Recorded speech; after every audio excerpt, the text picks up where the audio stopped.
نحمده ونصلي ونسلم على رسوله الكريم اما بعد فاعوذ بالله من الشيطان الرجيم بسم الله الرحمن الرحيم وإذ قال يوسف لأبيه يا أبت إني رأيت 11 كوكبا والشمس والقمر رأيتهم لي ساجدين صدق اللہ العظیم۔ محترم ناظرین، درس قرآن کے خوبصورت پلیٹ فارم پر قصص القرآن کی آج یہ 14ویں نشست ہے۔ آج کی اس نشست میں انشاءاللہ العزیز ہم حضرت یوسف علیہ السلام کا واقعہ جو قرآن مجید میں بالخصوص سورہ یوسف میں اللہ تعالیٰ نے بیان کیا ہے، ہم اس واقعے کو بیان کریں گے۔ قرآن مجید مختلف انبیاء اور پچھلی قوموں کے واقعات کو بیان کرتا ہے بطور عبرت اور نصیحت کے، لیکن یہاں اللہ رب العالمین نے فرمایا نحن نقص علیک احسن القصص، یعنی قرآن نے اس واقعے کو احسن القصص قرار دیا کہ انتہائی خوبصورت ترین واقعہ ہے۔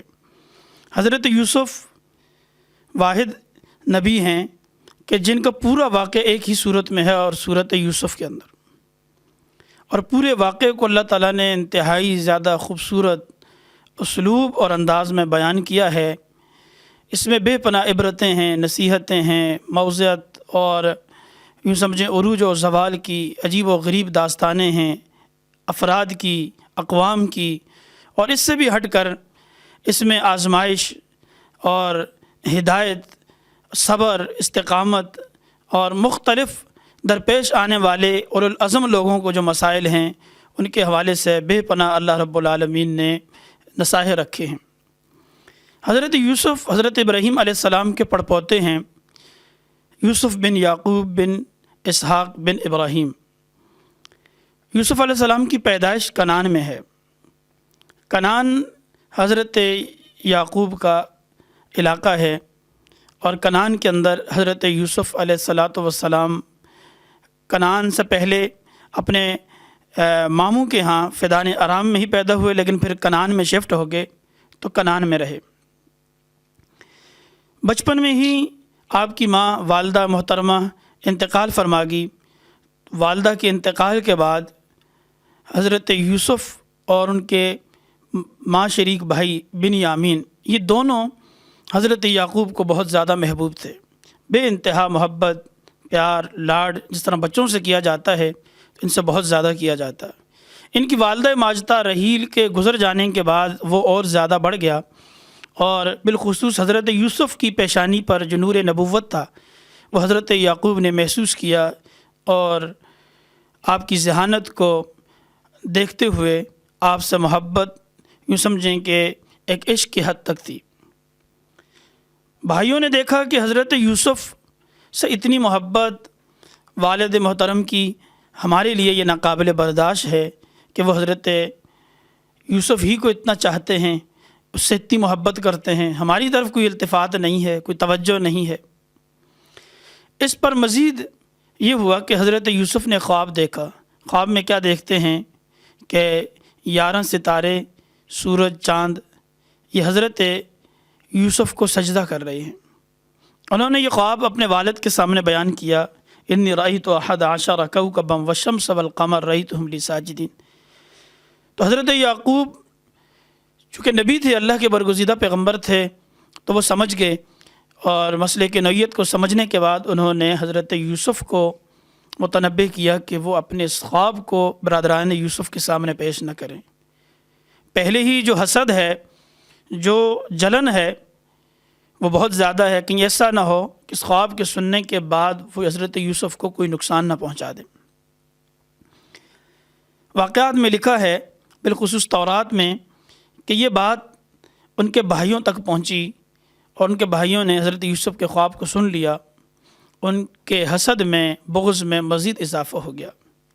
ایک دن انہوں نے مشورہ کیا کہ ایسا کیوں نہ کریں کہ ہم یوسف کو راستے سے ہٹا دیں، اور مشورے کے ساتھ طے پایا کہ یوسف کو ہم یہاں سے لے جائیں گے، کھیل کود کے بہانے جنگل میں لے جائیں گے، اور یوسف کو راستے سے ہٹا دیں گے تاکہ والد محترم کی جو نظر محبت ہے، جو شفقت ہے، وہ ہماری طرف ہو۔ ایک پلان تیار کیا، اور اس پلان کے مطابق ان میں سے بڑے نے یہ مشورہ دیا کہ ایسا کرتے ہیں کہ والد محترم سے جا کر اجازت مانگتے ہیں، کہتے ہیں کہ ہم کھیلنے کے لیے جاتے ہیں جنگل کی طرف، آپ ہمارے ساتھ یوسف کو بھی بھیجیں۔ جب انہوں نے یہ واقعہ حضرت یعقوب کے سامنے رکھا تو حضرت یعقوب نے یہ خدشہ ظاہر کیا کہ میں ڈرتا ہوں اس بات سے کہ تم کھیل کود میں لگ جاؤ گے اور بھیڑیا یوسف کو کھا جائے گا۔ تو بڑے ہی اطمینان کے ساتھ کہنے لگے کہ یہ کیسے ممکن ہے؟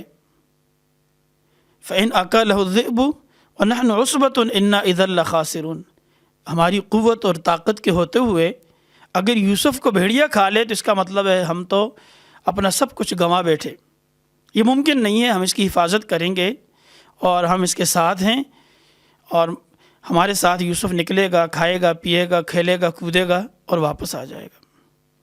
بالآخر حضرت یعقوب کے دل میں جو بات تھی، جو خدشہ تھا، انہوں نے وہ ظاہر نہیں کیا، ایسا نہ ہو کہ جو دشمنی اس وقت خفیہ ہے کہیں اعلانیہ نہ ہو اور اس سے حضرت یوسف کو کوئی بڑا نقصان نہ پہنچے۔ انہوں نے اجازت دے دی، یہ حضرت یوسف کو لے کر اپنے ساتھ جنگل جاتے ہیں اور جنگل میں پہنچنے کے بعد جو باہمی مشورے سے جو بات طے ہوئی تھی اس میں ایک یہ بات بھی سامنے آئی، ان میں سے ایک نے یہ مشورہ بھی دیا کہ یوسف کو قتل نہ کرو بلکہ کسی پرانے کنویں میں ڈال دو، ہوگا یہ کہ کوئی قافلہ گزرے گا تو لوگ نکال کے غلام سمجھ کے لے جائیں گے، یوں ہمارا راستہ بھی صاف ہو جائے گا اور قتل یوسف سے بھی ہم بچ جائیں گے۔ چنانچہ انہوں نے ایسے ہی کیا کہ حضرت یوسف کو ایک پرانے سے کنویں میں پھینک دیا اور یوسف علیہ السلام کی قمیص کو ایک جھوٹے خون میں آلود کیا اور لے کر حضرت یعقوب کے پاس آئے۔ وَجَاءُوا عَلَىٰ قَمِيصِهِ بِدَمٍ كَذِبٍ، ایک جھوٹے خون سے آلود قمیض لے کر آئے اور روتے ہوئے کہنے لگے کہ ہائے حسرت، ہم حفاظت نہ کر سکے، ہم نے بڑی کوشش کی لیکن بھیڑیا یوسف کو جو ہے کھا گیا۔ حضرت یعقوب نے قمیض کو دیکھا اور سمجھ گئے واقعہ کہ یہ قمیض کہیں سے پھٹی ہوئی نہیں ہے، بھیڑیے نے یوسف کو کھا لیا اور اس کی قمیض جو ہے ان کے ہاتھ لگ گئی۔ واقعہ سمجھ گئے تہ تک کہ اصل واقعہ کیا ہے۔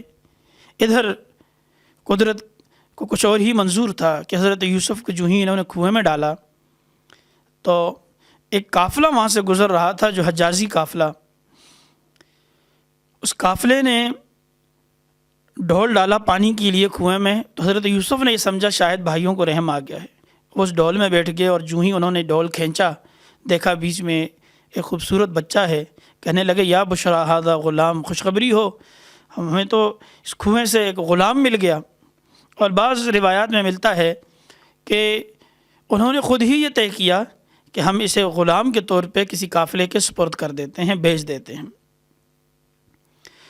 بہرحال حضرت یوسف قافلے والوں کے ہاتھ لگ گئے۔ آپ یہ دیکھیں کہ کتنا عجیب و غریب قصہ ہے، بڑی عجیب داستان ہے کہ اللہ کے نبی ہیں اور برادران یوسف کا ان کے ساتھ جو معاملہ ہے، کس طریقے سے انہیں کنویں میں ڈالا جا رہا ہے، پھر کنویں میں سے ان کو ایک غلام بنا کر نکالا جا رہا ہے اور غلام اب بکنے جا رہا ہے بازار مصر میں، لیکن حضرت یوسف ہیں، کوئی جزا فضا نہیں ہے، بالکل راضی بر رضا ہیں اور کسی قسم کا کوئی شکوہ ان کی زبان پہ نہیں ہے، یہاں تک کہ قافلے والے لے کر انہیں بازار مصر میں پہنچے۔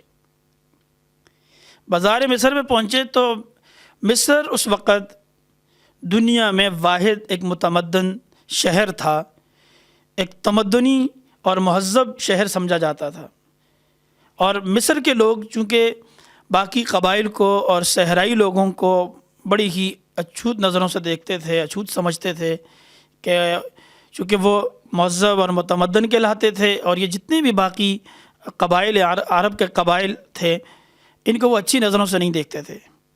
آج ایک بدوی بچہ کنعان کا مصر کے بازار میں ہے اور وہاں سے گزر ہوتا ہے مصر کے شاہی خاندان کے ایک فرد کا جو کہ فوجی افسر بھی ہے، فوتیفار اس کا نام بتایا گیا ہے۔ گزر تو ہوتا ہے، وہ دیکھتا ہے حسن یوسف اسے بہا جاتا ہے اور وہ فوری طور پہ یوسف کو خرید لیتا ہے۔ یوسف ایک بدوی ہے کنعان کا اور مصر کے ایک شاہی خاندان کا فرد جو ہے اسے بازار مصر سے خرید رہا ہے. اب یوسف آزادی کے بجائے غلامی کی زندگی میں ہے اور اپنے والد سے بھی دور ہے, والدہ انتقال کر چکی ہے, بھائیوں کی دغا بازی ہے, اب یہاں پہ بک رہا ہے. اور اللہ تعالیٰ کی کرشمہ سازی دیکھی ہے کہ قدرت کو کیا منظور تھا کہ یوسف کو خرید کر وہ اپنے گھر لے آتا ہے اور گھر لا کر اپنی اہلیہ سے کہتا ہے اکرمی مثواہ عسیٰ ان ینفعنا او نتخذہ ولدا.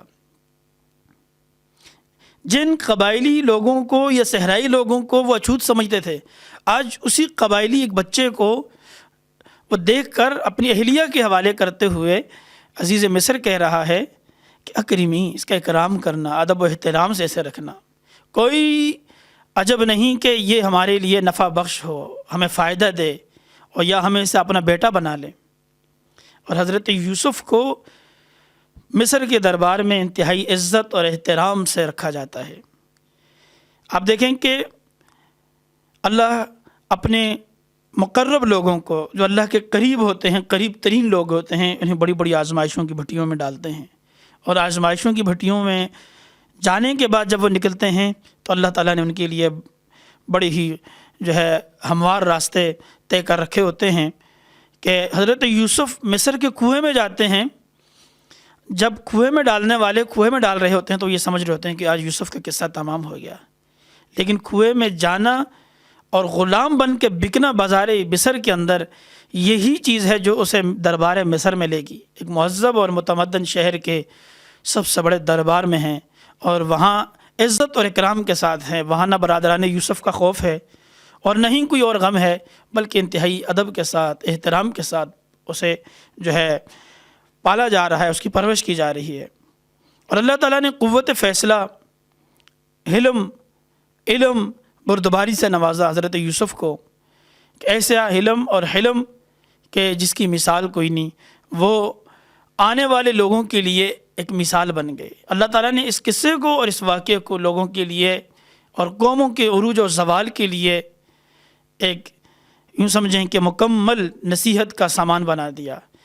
حضرت یوسف عزیز مصر کے دربار میں انتہائی زیادہ فرحت کے ساتھ, خوشی کے ساتھ اپنی زندگی بسر کر رہے ہیں.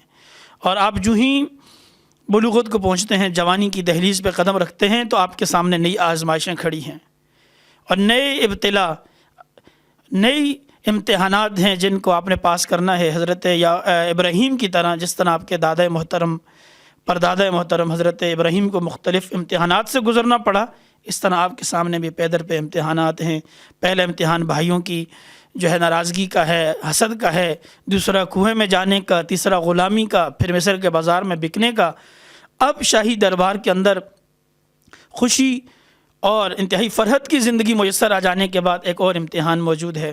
حضرت یوسف دیکھتے ہیں کہ یہ جو امتحان ہے یہ ان پر پچھلے غلامی والے امتحان اور کنویں میں ڈالے جانے والے امتحان سے بھی بڑھ کر ہوتا ہے. اس کے حوالے سے حضرت یوسف کیا حکمت عملی خدا کی رضا کے مطابق اپناتے ہیں, انشاءاللہ العزیز ہم اگلی نشست میں اس پر بات کریں گے. الہ العالمین اس قصے کی عبرتیں اور نصیحتیں سمیٹنے کی توفیق نصیب فرما. وآخر دعوانا ان الحمدللہ رب العالمین.